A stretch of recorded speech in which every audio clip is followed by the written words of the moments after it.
Amém.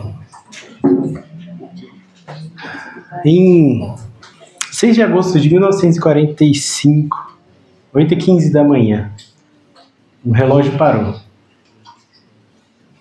Um relógio que estava na estação de trem de Hiroshima. Naquele dia, naquele exato minuto, 8h15 da manhã, uma bomba explodiu sobre a cidade, bomba atômica, como conhecemos a história, e naquele mesmo instante foi o fim para dezenas de milhares de pessoas. O ponteiro do relógio nunca mais se moveu, inclusive esse relógio existe mesmo, ele virou objeto de leilão, virou uma relíquia, enfim, aquele relógio parcialmente derretido com os ponteiros parados em 8h15 da manhã. Mas naquele dia, para além do relógio, milhares de pessoas acordaram sem saber que o relógio ia parar.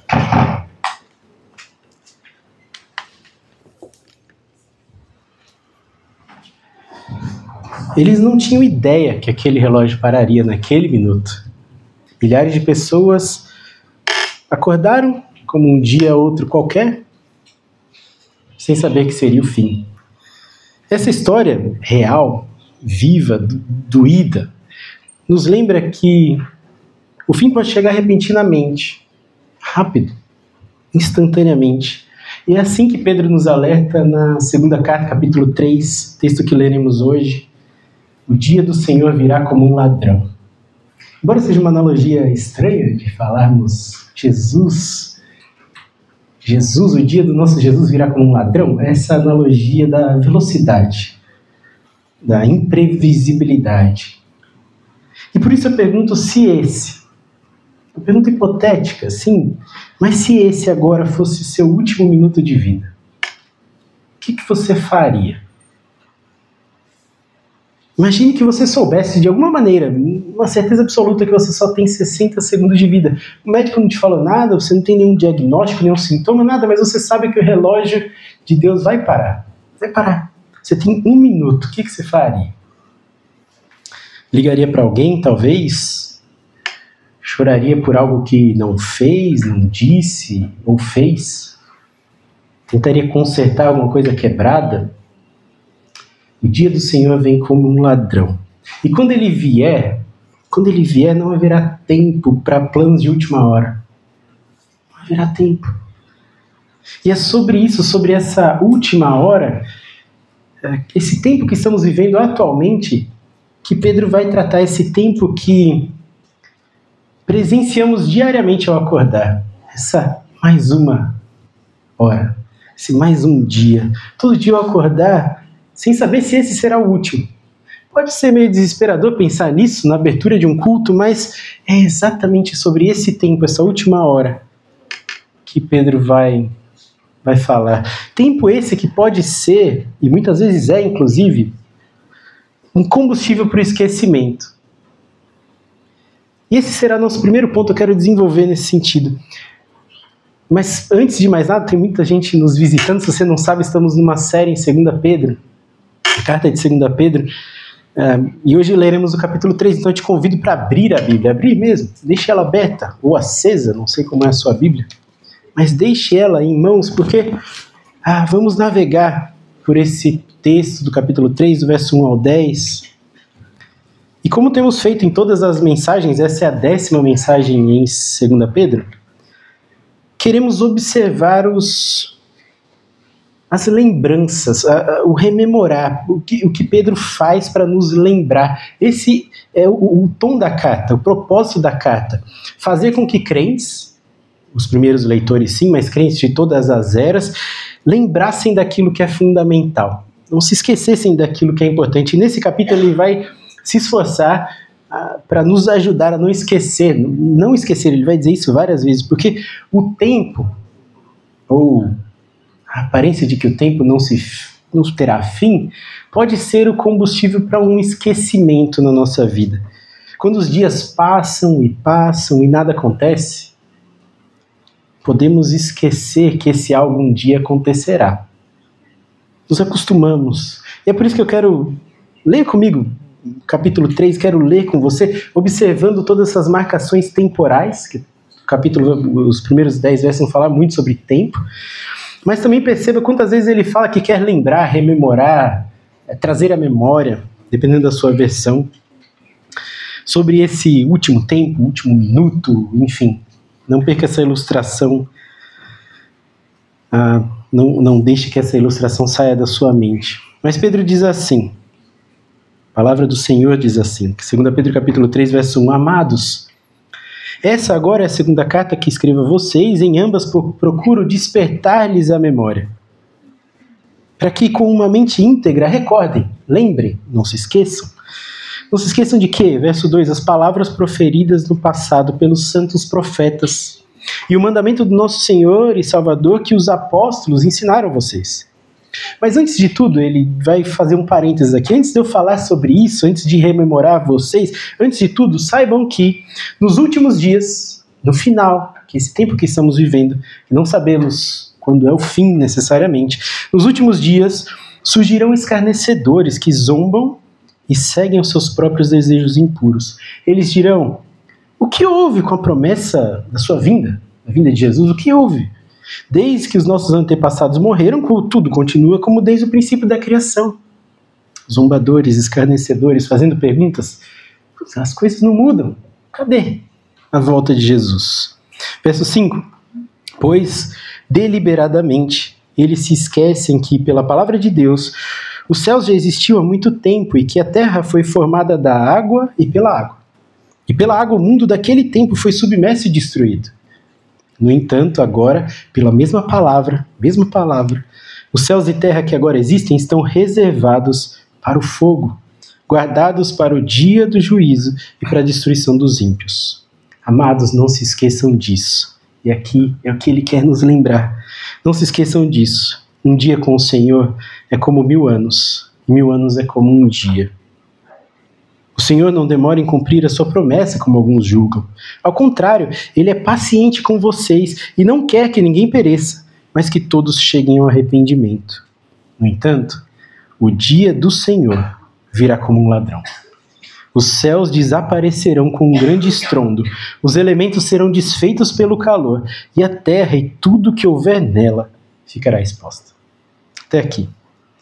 Percebam o esforço de Pedro, o esforço que ele faz para que eles, os primeiros leitores, e consequentemente nós também, não se esqueçam de algo. Ele se esforça. Não sei se vocês conseguiram perceber. Lembrem disso, não se esqueçam, mente esclarecida, não esqueçam, lembrem. Isso porque, como ele afirma, durante esses últimos dias que vivemos, que interpretamos assim teologicamente o tempo em que Jesus ascendeu aos céus e ele voltar, chamado na Bíblia de últimos dias, nesses últimos dias que vivemos, pessoas deliberadamente se esquecerão que o mundo foi feito por Deus.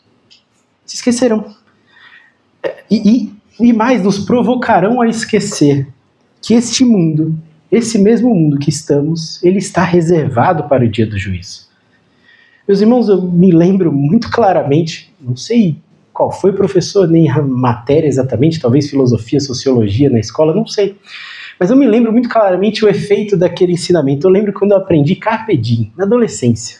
Aproveite o dia. O professor na escola ensinou isso. Eu lembro até hoje, porque na minha mente adolescente, aquilo ali fez total sentido. Isso é isso. Aproveite o dia. Carpe Diem. Essas palavrinhas em latim entraram na minha mente de uma forma que é isso, eu preciso aproveitar a vida. Porque, sabe, quando encaixa com uma luva, um ensinamento, aproveite o dia na mente de um adolescente. Imagine o efeito. Que Deus o quê? Que Deus, que eternidade, que nada. Aproveite o dia, aproveite o hoje, amanhã não existe. E esse mesmo entendimento, na verdade, essa mesma baboseira, eu vou colocar esse adjetivo aqui, eu fui exposto a ela ano passado. Lá na adolescência, por um professor na escola, e ano passado num treinamento em trabalho, sobre doenças emocionais, como combater a ansiedade, um treinamento muito interessante, inclusive, mas o palestrante disse, tentando ensinar a nos livrarmos da ansiedade, disse, viva o hoje, o amanhã não existe. Amanhã não existe. Escarnecedores. deliberadamente se esquecem que os céus já existiam há muito tempo, que a terra foi formada da água e pela água. É isso que Pedro está dizendo no capítulo, nos versos 5 e 6. Pela água, o mundo daquele tempo foi destruído. O que Pedro está querendo dizer? Pessoas se esforçam para esquecer que Deus criou tudo e sustenta tudo. Olham para as coisas e acham que elas surgiram do absoluto nada. Ou sequer se dão o trabalho de pensar como que essas coisas que hoje são vieram a ser. Pessoas que se esquecem que a terra que pisamos, o chão que pisamos, Deus fez brotar da água. Do mais absoluto nada. Deus separou a terra da água, quando nem terra existia. Fez a partir do mais improvável. Não foi o acaso, foi Deus. E pessoas deliberadamente decidem se esquecer do que Deus fez no passado. Ou sequer parar para pensar se realmente Big Bang, ou seja lá qual for a teoria que queiramos acatar, faz sentido. Pessoas se esforçam para não pensar que Deus é realmente poderoso, criador. E essas pessoas fatalmente vão se esquecer também que ele, próprio Deus, usou essa mesma água lá que ele criou para destruir. Pedro está dizendo isso. Ele trouxe dilúvio sobre a terra, usou a mesma água que criou para a mesma água para destruir. Como se Pedro estivesse dizendo a simplicidade com que Deus faz as coisas. Ele criou, ele destrói. Pedro está dizendo que esses escarnecedores, como ele chama, zombadores, eles deliberadamente se esquecem que Deus tinha o controle absoluto sobre todas as coisas no começo. Deus tinha o controle sobre a criação, todos os elementos. E quem esquece, ou se esforça, ou não se esforça, talvez, para refletir sobre de onde isso tudo que vemos veio, quem não se esforça fatalmente vai esquecer também, ou desconhecer, que esse mesmo Deus, esse poderoso Deus que criou, prometeu destruir tudo. Pode parecer estranho vir no domingo à noite para ouvir uma palavra de conforto para o meu coração. O pastor está dizendo que Deus vai destruir tudo. É o texto. Ele mesmo diz no verso 7, e a terra que agora existe estão reservados por essa mesma palavra que criou. O verso 7 diz isso. Essa mesma palavra que criou, que fez brotar da água a terra, essa mesma palavra é que vai destruir. A terra que agora existe está reservada para o fogo, guardado para o dia do juízo, para a destruição dos ímpios.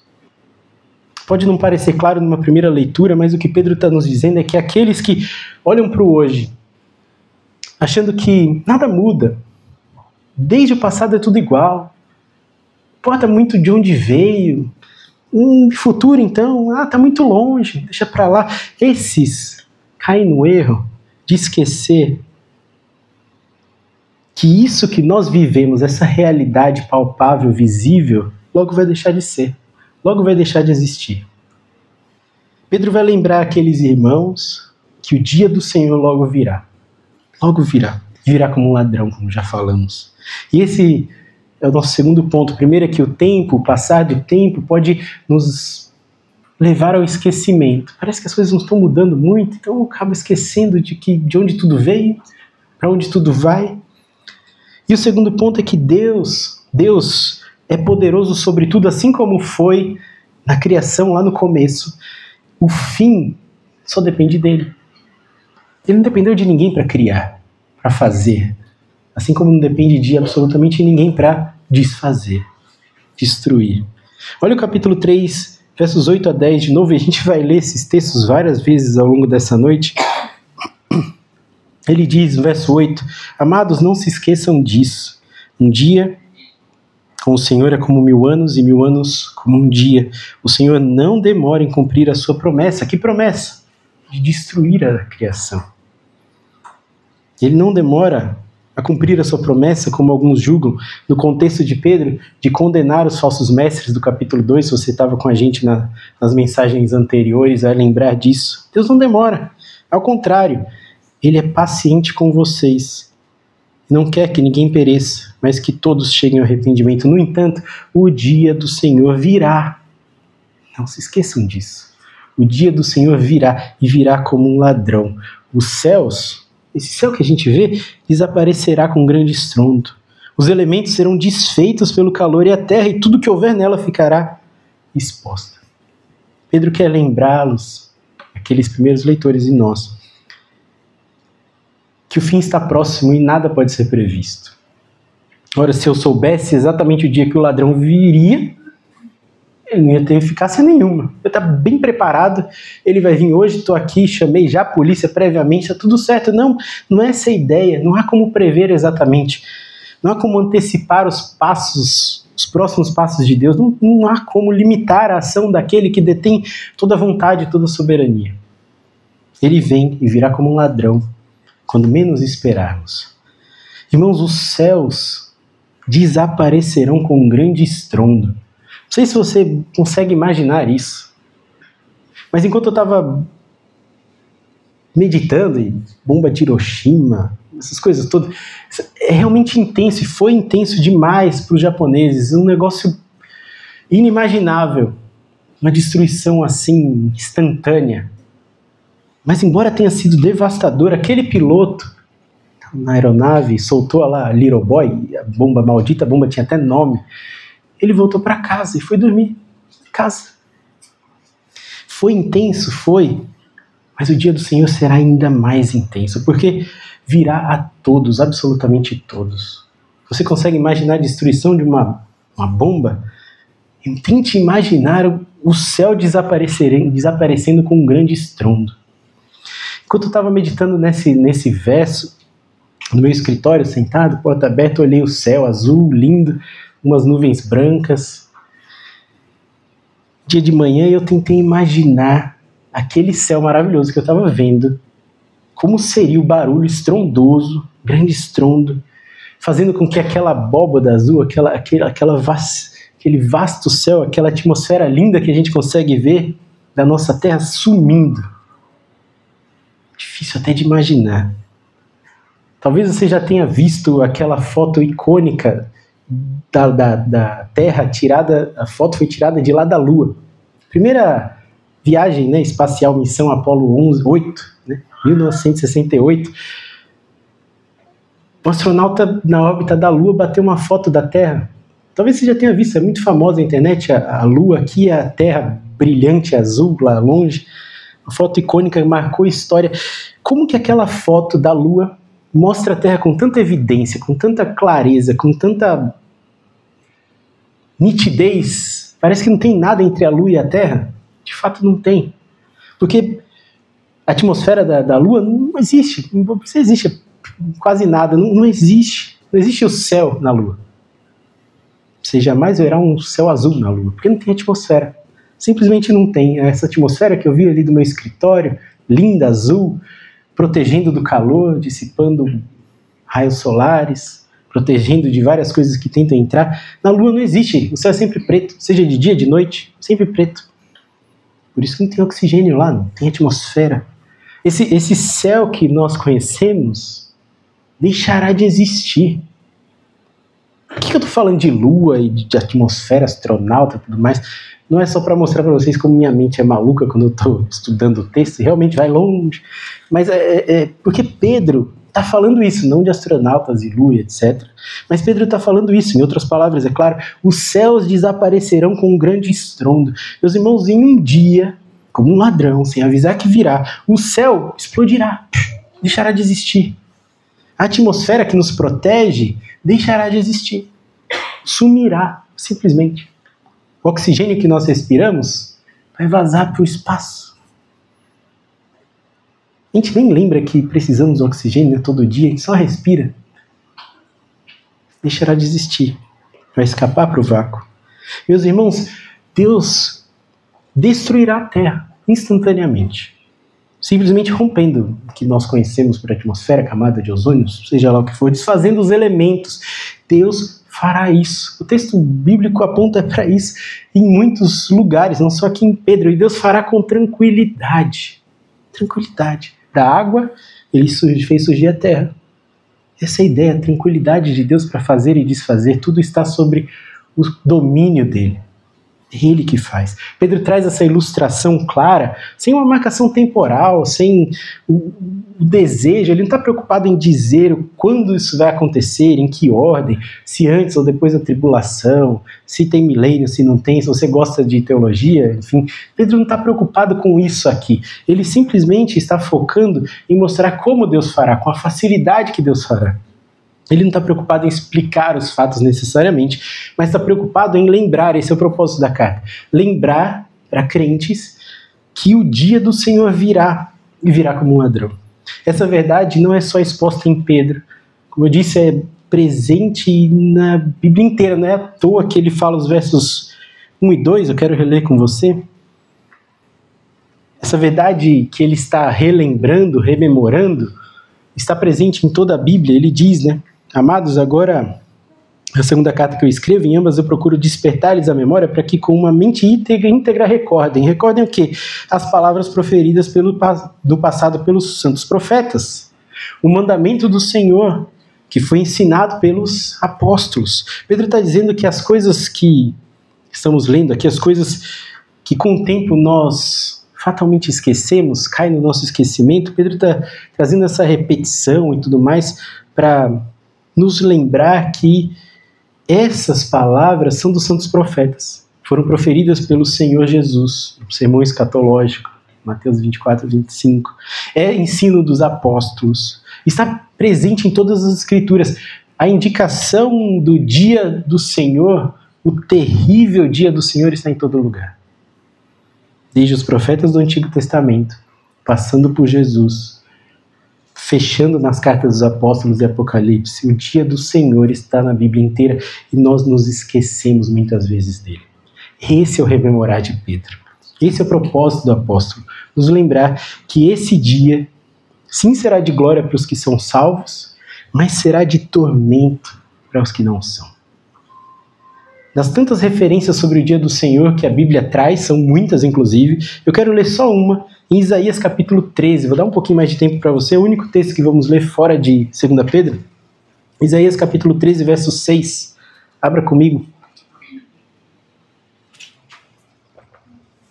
Isaías capítulo 13, verso 6 a 13, num contexto de advertência contra a Babilônia. Babilônia é esse império que biblicamente figura, caracteriza a oposição ao reino de Deus, ao povo de Deus, aqueles que tipicamente são opostos a Deus. Babilônia. Ele está falando sobre o juízo, sobre o que é oposto a Deus. Ele diz, o profeta, palavras do Senhor, obviamente, Isaías capítulo 13, verso 6 diz: chorem, chorem, pois o dia do Senhor está perto. Ele virá como destruição da parte do Todo-Poderoso. Por isso, todas as nações ficarão trêmulas, e o coração de todos os homens derreterá. Ficarão apavorados, dores e aflições os dominarão. Se contorcerão como a mulher em trabalho de parto. Olharão chocados um para o outro com os rostos em chamas. Vejam, o dia do Senhor está perto, dia cruel, de ira e grande furor, para devastar a terra e destruir seus pecadores. As estrelas dos céus e as constelações não mostrarão a sua luz. O sol nascente escurecerá e a lua não fará brilhar a sua luz. Castigarei o mundo por causa da sua maldade e os ímpios pela sua iniquidade. Darei fim à arrogância dos altivos e humilharei o orgulho dos cruéis. Tornarei o homem mais escasso do que o ouro puro, mais raro que o ouro de Ofir. Por isso, farei o céu tremer, e a terra se moverá do seu lugar diante da ira do Senhor dos Exércitos, no dia do furor da sua ira. Meus irmãos, falar do dia do Senhor vindo como um ladrão, Pedro está despertando essa memória. Ele não quer nos deixar esquecer que um dia Deus julgará o mundo. Deus julgará o mundo. É perigoso viver o carpe diem, o viva a vida. Sim, é perigoso esquecer que existe um amanhã, mas é igualmente perigoso o que vemos dentro de muitas igrejas hoje. Talvez você já tenha notado, cada vez mais evidente, que o que que se prega, eu falei isso na escola bíblica mais cedo, né, às 7 horas a gente estava falando sobre isso, o que se prega em muitas igrejas é um evangelho de amor somente. Um Deus de paz. Infelizmente é um cristianismo, mundialmente, eu não estou falando de igrejas específicas não, mundialmente o cristianismo tem selecionado textos, tem sido pregado nas igrejas um cristianismo sem ira, sem cruz, sem furor contra o pecado. Falar de um Deus que nos chama a chorar, essa ideia de Isaías, falar de um Deus que nos chama a chorar, porque ele virá como destruição, falar de um Deus que trará um dia de furor sobre o povo, isso não dá muito like, né? Falar sobre isso é cada vez mais raro. E é exatamente por isso que Pedro faz isso de forma tão intensa. Pedro quer deixar esse lembrete para nós, que muitos virão nos últimos dias, igreja ou não, surgirão muitos que se esforçarão para nos fazer esquecer que a ira de Deus contra o pecado é real. Muitos dirão, não, veja só, tudo exatamente com o jeito que é desde o princípio. Esquece esse negócio de ira, de fúria, de destruição. Não, Deus é amor e ame e só. Não. O que Pedro está nos dizendo é que com o tempo, com a aparente demora de julgar, e é aparente, essa aparente demora de julgar, de Deus julgar o mundo, com isso nós podemos nos esquecer que Deus julgará o mundo. Deus julgará o mundo. E que ele só não julgou ainda, ele só não veio com esse furor todo sobre a terra por paciência. Paciência. Meus irmãos, eu não sei se eu fui suficientemente claro, se eu não fui, eu quero ser tão claro quanto Pedro foi aqui, porque para aqueles primeiros leitores que não sabiam de camada de ozônio, de lua, de bomba, atmosfera, nada do tipo, Pedro foi muito claro e talvez trazendo ilustrações eu deixe de ser. Mas o texto está dizendo que tudo que vemos, tudo, absolutamente tudo isso que vivemos, essa realidade, ela é sustentada pela paciência de Deus. Paciência essa que um dia será tirada de cena. Que dia furioso será. Por favor, releia os versos 9 e 10, volte para 2 Pedro capítulo 3, releia os versos 9 e 10 comigo, já lemos 4 vezes, 5, não sei, não me canso de ler os mesmos textos, porque é para isso que estamos aqui, para ouvir da palavra de Deus. Então, 2 Pedro capítulo 3, versos 9 e 10, quero reler com você.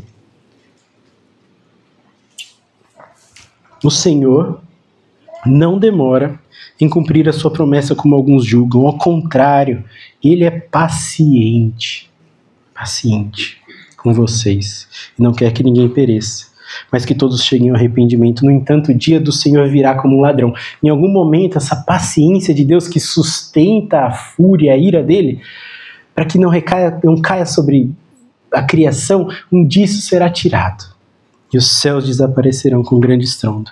Os elementos serão desfeitos pelo calor e a terra, e tudo que houver nela ficará exposta. Meus irmãos, o que sustenta a vida na terra não é a atmosfera, não é oxigênio, não é um botão vermelho que impede que os governantes apertem e explodam bombas nucleares por aí. Não é isso que sustenta o seu respirar diário, não é sustentado pela capacidade que seu pulmão tem de absorver oxigênio. Não é isso que sustenta. O que sustenta a vida por mais um dia, o que sustenta a vida na terra por mais um dia é a paciência de Deus.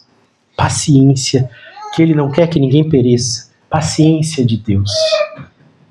E aqui, meus irmãos e meus não irmãos também, aqueles que ainda não repousam na mão do nosso Criador e Sustentador, não descansam na mão de Jesus, eu faço um apelo quase que um grito de alerta, como Pedro está fazendo.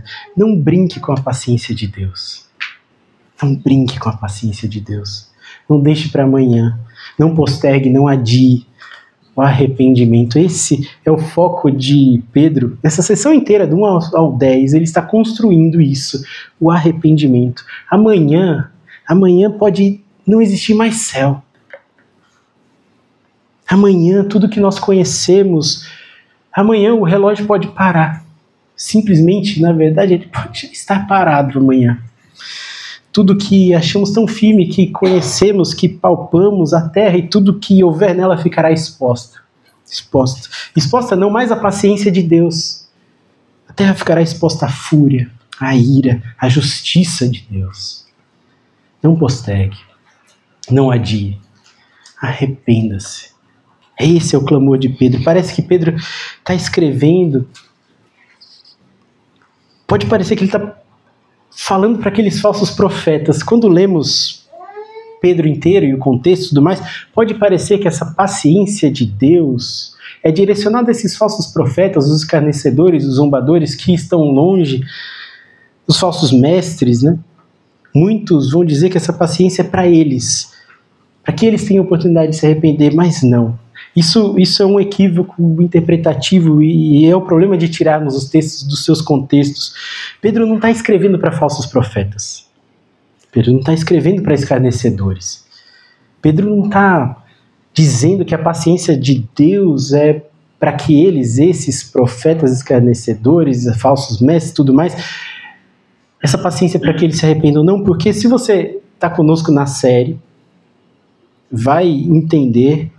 Se você tem lido Pedro com atenção, se não está, eu quero ler esse texto com você, porque Pedro já afirmou lá no capítulo 2, verso 3, e volte lá, capítulo 2, verso 3, Pedro já afirmou que a condenação deles, desses falsos mestres, já foi lavrada. Essa é a palavra usada nas versões mais antigas, lavradas. A condenação desses falsos mestres já foi decretada. Leia comigo na NVI, que é a versão que nós normalmente lemos aqui, capítulo 2, verso 3, falando sobre os falsos mestres. Levados por sua cobiça, capítulo 2, verso 3, levados por sua cobiça, tais mestres os explorarão com palavras enganosas. Há muito tempo estão condenados. A condenação já foi lavrada, decretada, dependendo da sua versão. E a sua destruição não tardará. Seria inconsistente da parte de Pedro dizer no capítulo 2 que esses falsos mestres já estão condenados e no capítulo 3 dizer que ele segura pacientemente, retarda o juízo para que esses falsos já condenados se arrependessem. Não é, definitivamente não. Deus, nosso Deus, ele não está submetido ao tempo, verificando quem um dia se arrependerá, tem dúvidas se o falso mestre vai se arrepender ou não. Quando a gente falou na série de Jonas, se você estava aqui, eu falei um pouquinho sobre isso, sobre o teísmo aberto. Aqui, infelizmente, é uma doutrina que a maioria das igrejas no Brasil segue, embora não percebam, mas que submetem Deus ao tempo. Deus estaria conosco, caminhando na linha do tempo, ansioso por descobrir quem são os que se arrependerão. Não, definitivamente não. Para nós, Deus é soberano, onisciente, ele não está suscetível ao tempo, ele não está submetido ao tempo, ele não está caminhando na linha do tempo conosco. Ele é eterno, ele é eterno. E assim sendo, ele sabe exatamente quem são os que se arrependerão. E é por isso que ele pode, somente Deus pode, somente ele, pode adiar o juízo, retardar a destruição do mundo, dizendo que deseja que todos cheguem ao arrependimento. E esse mesmo Deus, ao mesmo tempo, condenar alguns, decretar a condenação de alguns que não chegarão ao arrependimento. Ele sabe disso. Ele é Deus. Ele sabe, ele pode. Tudo está sob seu domínio. Tudo está em suas mãos. Inclusive, Pedro disse que o próprio tempo está em suas mãos, quando ele fala no verso 8 do capítulo 3, dia como 1000 anos como um dia. Essa é a ideia de Pedro. Pedro está falando não sobre sequência de fatos, não sobre tribulação, arrebatamento, milênio, como eu disse. Ele não está falando sobre isso. Não está falando sobre eventos escatológicos, para você que conhece os terminhos teológicos. Não, ele não está falando de coisas futuras. Pedro está tratando de arrependimento. Ao colocar a mente do leitor atento nisso, no fato de que Deus é eterno, no fato de que o tempo não está submetido a ele não está submetido ao tempo, na verdade o tempo ele domina, e tudo mais, todos os elementos, ele faz a terra, ele destrói a terra. Ao colocar a mente do leitor nisso, nessa soberania de Deus, essa grandeza de Deus, que é ele que faz e pode desfazer tudo, Pedro está colocando a mente no leitor, no fato da soberania e paciência de Deus caminharem juntinhos. Agora, Deus é paciente com quem? O texto deixa claro. Eu já disse que não é com os falsos mestres. Com quem Deus é paciente? esse Deus eterno, soberano, que domina tudo. Com quem ele é paciente? Então leia mais uma vez o verso 9 comigo. Ou por quem ele retarda esse juízo? Ele diz, o Senhor não demora em cumprir a sua promessa, como alguns julgam. Ao contrário, ele é paciente com vocês. Com vocês. A NVT, nova versão transformadora, coloca ele é paciente por causa de vocês. Essa é a ideia. Deus é paciente com vocês, leitores da carta. Com vocês. Sim, os primeiros leitores, claro, mas nós também. Paciente conosco. Ao ler esse texto, por mais que nossa mente seja levada para a destruição do céu, coisas tão grandes, elementos desfeitos, juízos e tudo mais, embora esse texto nos possa direcionar a coisas tão grandes, o que Pedro está nos lembrando é que não há nada maior do que a paciência de Deus conosco, que retarda o juízo por nós. A misericórdia de Deus conosco, a benevolência de Deus, que pode simplesmente acabar com o mal quando ele bem entender. Ele pode, essa é a ideia, ele pode fazer instantaneamente, totalmente, no momento que quiser. Ele pode ter autoridade para isso. Ele pode me fulminar, te fulminar no momento que você peca. Pode, mas não faz. Pacientemente suporta a presença do pecado e suporta por nós. Irmãos, e não irmãos ainda, você que ainda não repousa nas mãos do Senhor, que não conhece esse Deus Altíssimo, Deus é paciente, embora Ele tenha tudo em suas mãos, para interromper os nossos atos de injustiça, não faz, e pacientemente nos dá mais uma oportunidade para o arrependimento. Talvez você pense que esse texto está falando só aos não irmãos, né, os que não conhecem Jesus ainda, mas não. Ele olha no verso 1 do capítulo 1. Quem são esses vocês? Que ele diz, né? Deus é paciente com vocês. Quem são esses vocês? Ele está escrevendo uma carta, uma correspondência, é isso que ele está escrevendo. Então ele está direcionando essa carta para alguém. Quem é esse alguém? Capítulo 1, verso 1, abertura da carta, ele deixa claro quem são. Por quem Deus é paciente? Simão Pedro está escrevendo, né? Simão Pedro, servo e apóstolo de Jesus Cristo, escrevendo àqueles que pela justiça do nosso Deus e Salvador Jesus Cristo receberam conosco uma fé igualmente preciosa. Pedro está escrevendo para aqueles que pela justiça de Deus, nosso Senhor e Salvador Jesus Cristo, receberam fé. Pedro está escrevendo para aqueles que receberam fé, que Efésios capítulo 2, verso 8 vai dizer que é dom de Deus. Somos salvos pela graça mediante a fé, isso não vem de nós, é dom de Deus. Está escrevendo para aqueles que receberam esse dom maravilhoso. Pedro está escrevendo para aqueles que receberam fé. E aqui não tem marcação temporal. Não está falando para você que recebeu fé há 10 anos atrás, ou uma semana atrás, ou 2 milésimos de segundo atrás, não interessa. Pedro está escrevendo para aqueles nos quais Deus já agiu no coração. Para aqueles que Deus está concedendo a capacidade de crer. Deus deu o dom da fé e agora está demandando arrependimento daqueles aos quais Ele concedeu fé. Deus é paciente com vocês que receberam essa fé igualmente preciosa. Embora eu tenha falado sobre várias coisas até aqui, é sobre arrependimento aos que Deus tem trabalhado no coração que Pedro está falando. No quesito salvação. O tema desse rememorar de Pedro, desse lembrar, está no quesito vida eterna. Fé e arrependimento são dois lados de uma mesma moeda. Verdades que andam juntas na caminhada cristã. A conversão é a nossa resposta voluntária ao chamado do Evangelho. Isso é a conversão. Quando nos arrependemos dos nossos pecados, dos tantos pecados que cometemos, das tantas coisas que desagradam esse paciente Deus. Nos arrependemos, depositamos essa confiança nele, nossa fé em Deus. Essa é a conversão genuína. Ela passa por arrependimento, por entender quem somos diante desse Deus tão grande e maravilhoso. Passa por arrependimento, mas não fica lá. Não fica lá. Conversão genuína Conversão genuína, certeza de salvação, certeza de que quando os céus forem desfeitos, nós estaremos descansando nas mãos do Criador por toda a eternidade. Certeza de salvação. Essa certeza necessariamente passa por arrependimento. Mas não fica lá. Certeza de salvação é caracterizada por uma vida de arrependimento.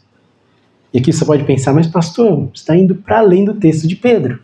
Porque Pedro disse, está escrito aqui, que Deus deseja ou quer que todos cheguem ao arrependimento. Essa é a ideia do verso 9. Chegar, destino, chegou ao arrependimento, pronto, acabou. Cheguei, isso que importa, esse é o objetivo.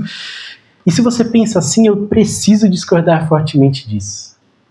Porque infelizmente, essa tem sido a estratégia de muitas igrejas.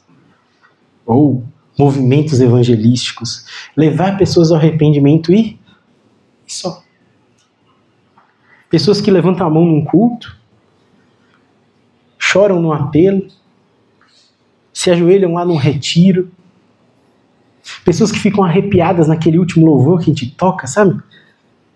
Pessoas que respondem quando alguém pergunta, você crê em Jesus, quer aceitar Ele como suficiente Salvador? A pessoa diz sim, mas no dia seguinte, nada mudou.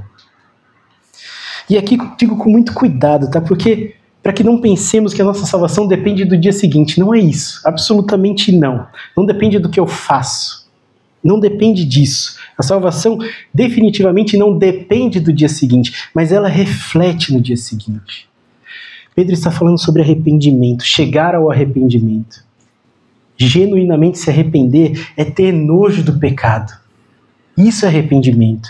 É chegar a uma profunda convicção, uma certeza e uma tristeza por causa do pecado que me faz querer estar longe disso, enojar o pecado. Dizer não para ele diariamente. Arrependimento acontece, sim, no momento da conversão, da genuína conversão. É algo instantâneo na vida do cristão? Sim, mas carrega em si um compromisso. Eu me comprometo agora, diante desse ato de conversão, de entrega, a abandonar essa maldita vida que eu seguia, que eu vivia. E eu quero andar em obediência com Jesus. Isso é arrependimento. Se ele fala chegar ao arrependimento, sim, chegar, mas agora viver a partir dele. Acontece sim no momento da nossa vida, quando a cruz nos invade, quando entendemos realmente quem somos e quem Jesus é. Talvez quando choramos no apelo, talvez quando nos ajoelhamos no retiro, talvez quando nos arrepiamos naquele último louvor. Sim, pode ser, mas se foi genuíno, isso aponta para uma novidade de vida. Uma novidade de vida, uma vida transformada que não quer mais viver aquilo. Tanto a fé que nos é concedida, como o arrependimento, esse voluntário nojo pelo pecado, tanto a fé como o arrependimento continuam por toda a vida. E talvez seja por isso que Pedro, o apóstolo Pedro, ele quer nos lembrar com tanta ênfase, porque ele quer nos lembrar que logo, logo tudo será desfeito. E que o objetivo de Deus é gerar aqui, enquanto em vida, pessoas genuinamente arrependidas que adentrarão uma eternidade com Ele. Pedro quer lembrar porque, embora seja verdade que fé e arrependimento acontecem num momento da nossa vida, essa duplinha salvífica, fé e arrependimento, acontecem inicialmente na nossa jornada cristã, somente uma vez na vida, nós somos salvos todos os dias, é um momento em que a cruz nos invade, em que morremos para nós mesmos e agora Cristo vive em nós. Arrependimento e fé acontecem uma vez, isso é verdade, mas continua com o passar do tempo, podemos nos esquecer disso. Essa é a ideia de Pedro, de nos lembrar que o fim está chegando. Com o passar do tempo, nós nos esquecemos do arrependimento. Nos esquecemos. Alguns deliberadamente, decidindo não pensar mais sobre Deus, ou se esquecerem e... enfim. Mas outros são engolidos pela vida. Aquela paixão por Cristo, aquele desejo de seguir, se perde em tantas reuniões, tarefas, boletos, escolas, louças. O tempo passa, parece que a realidade se resume a isso aqui. Cadê a volta de Jesus, que não acontece há tanto tempo? Desde lá de trás tudo é o mesmo. Passamos a deixar de respirar as coisas do alto, da eternidade. Ter essa convicção do iminente dia do Senhor. isso cai no esquecimento. É por isso que Pedro está nos lembrando que, por vezes, nos esquecemos de estarmos em constante arrependimento. Quem é da área do TI, não sei se tem alguém da área do TI, eu também não sou, mas ok. Existe um conceito que quem é de TI vai entender, memória fria e memória quente. Não sei porque que eu sei disso, mas eu sei. Quando eu tento explicar, talvez fique mais fácil, porque se eu entendi, mas a ideia é que quando a gente armazena dado, informação, sei lá, uma foto que você bateu, foto, bateu lá, tem um monte no celular, você vai bater uma foto, você bate 8 para garantir, tem 8 fotos iguais que estão lá armazenadas na nuvem. A primeira pergunta que você tem que fazer quando vai armazenar um dado é, com que frequência você vai acessar ele? É constantemente? É o tempo todo? É rápido? Você precisa olhar isso todo dia? Então, vou armazenar no que se chama de memória quente. Gasto mais energia nisso, empenho mais recursos aqui para que isso esteja acessível a qualquer momento. Mas, se eu não vou acessar com frequência, aquelas fotos antigas que eu olho uma vez por ano, quando me dá saudade de um tempo, então eu coloco isso aí no que se chama memória fria, um lugar em que não acessa muito rápido, gasta pouquinha energia, deixa lá, que não é que eu esqueci não, tá lá longe, não apaguei, tá longe. Quando eu precisar eu vou lá e pego, só que demora um pouco mais, às vezes não vem na hora que eu preciso. Não tô falando de computador, tá? Mas de alguma forma o artificial imita o real. Isso é fato, e Pedro já sabia disso, não de computadores, nem de, enfim, mas ele já sabia disso, e ele está dizendo para crentes, mantenham essa verdade, o arrependimento, na memória quente. Mantenham ali acessível, rápido acesso. Mantenha isso num lugar constantemente visível, que chegue para você todo dia, acessível a qualquer momento. Não se esqueça disso, não guarde numa gavetinha lá, minha salvação, lá na escola, 1900 e bolinha, me arrependi. Ei, irmão, qual foi o último pecado que você batalhou? E aí, minha irmã, qual foi o último confessar diante de Deus? Não há arrependimento mais na sua vida?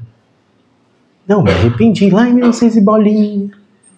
Gente, Pedro usa esse artifício escatológico, né, de falar do fim dos tempos, de falar do dia do Senhor e tudo mais, para nos aquecer, nos atiçar a memória, para manter-nos atentos para esse grande dia em que o relógio de Deus parará. Vai parar. Mantenha isso em mente, o dia se aproxima. Não se esqueça, viva em constante arrependimento. Não deixe essas coisas no passado. Muitos escarnecedores surgirão. Muitas pessoas, muitas falácias, muitas coisas vão te fazer esquecer de que é para a eternidade que nós estamos indo. É para estar com Deus que fomos criados. Seja com Deus glória, graça, bondade por toda a eternidade. Seja com Deus ira, fúria, juízo por toda a eternidade. Ninguém escapará de Deus. O inferno só é inferno porque Deus está lá. Ele está lá com sua fúria, com sua ira. Ninguém escapará desse Deus Altíssimo. Antes da gente encerrar, eu quero simplesmente resumir rapidamente os 3 pontos que vimos essa noite, à luz desses 10 versos. O primeiro deles é que o retardar do juízo, o aparente retardar do juízo, pode ser um combustível para nós, para o esquecimento. A gente viu isso observando os versos 1 a 10, vimos isso através dessa pegadinha que os escarnecedores fazem, colocando os nossos olhos na demora de Deus, na aparente realidade perpétua que vivemos, como se tudo fosse ficar do jeito que é, para sempre. Tenho tempo, amanhã eu faço. Se eu tenho que me achegar a Deus, acho que domingo que vem. Nos esquecemos que Deus fez tudo pelo seu poder, e por esse mesmo poder e palavra ele pode simplesmente desfazer, quando bem entender. Esse é o segundo ponto. Deus é poderoso, foi poderoso lá no passado, criou e desfez com a mesma facilidade, e é o mesmo Deus poderoso que trará juízo. O fim só depende dele. Vimos isso nos versos 5 a 10, enfim, e várias vezes que relemos ali. Deus pode e fará, trará juízo sobre a terra como num piscar de olhos. O dia do Senhor, o dia da fúria, da ira, o dia da condenação ao pecado virá. e será pesado demais, denso demais. Não podemos perder isso de vista. Que a paciência de Deus conosco, aqueles que Ele já atuou com a capacidade de crer, é essa paciência que retarda esse dia. Sabendo que Ele deseja que todos esses em que Ele está atuando cheguem ao arrependimento. Pela primeira vez, segunda, terceira, quarta, todos os dias, se for necessário. E é por isso que eu concluo afirmando que esse é o terceiro ponto. A paciência de Deus é um convite ao arrependimento. Não deveria ter o efeito oposto, de nos esquecermos. A paciência de Deus é um convite ao arrependimento. Isso a gente leu e releu os versos 9 e 10. Não retarde essa decisão. Não adie esse momento. Seja você crente ou não, seja você cristão ou não, se você já entregou a vida a Cristo ou não, não retarde, arrependa-se. Se há pecado ainda na sua vida e deve existir, não brinque com a paciência de Deus. Não brinque com a paciência de Deus. O tempo pode ser um combustível para o nosso esquecimento, mas Deus é poderoso. E o mesmo Deus que fez e desfez no começo, Ele trará o fim. Isso só depende dele. E a sua paciência é convite constante ao arrependimento. Se você quiser e puder curvar sua cabeça, vamos orar ao Senhor.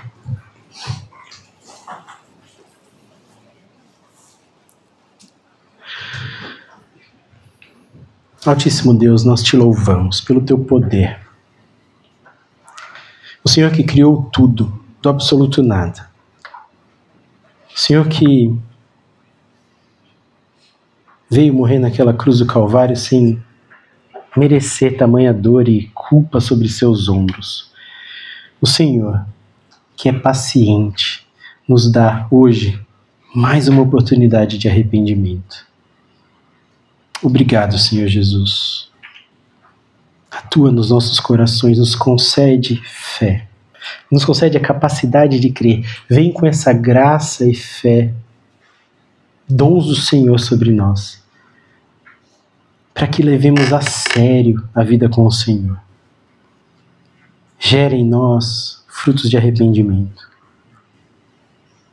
Gera em nós o nojo pelo pecado, o nojo por tudo aquilo que desagrada ao Senhor. Deus Altíssimo, não permita que saiamos daqui nessa noite desconsiderando esses alertas, porque amanhã, seja por intervenção sua na criação, seja por uma fatalidade ou algo do tipo, pode ser o nosso último suspiro. Deus, te louvamos por isso, pela vida que o Senhor nos deu. Mas clamamos, Deus, intensamente, gera em nós arrependimento. Se há algo em nós que desagrada ao Senhor,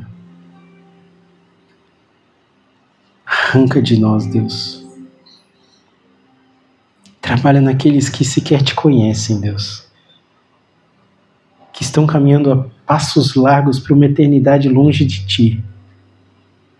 Que experimentarão a fúria, a ira do Senhor. Trabalha nesses corações, Deus, para que haja salvação.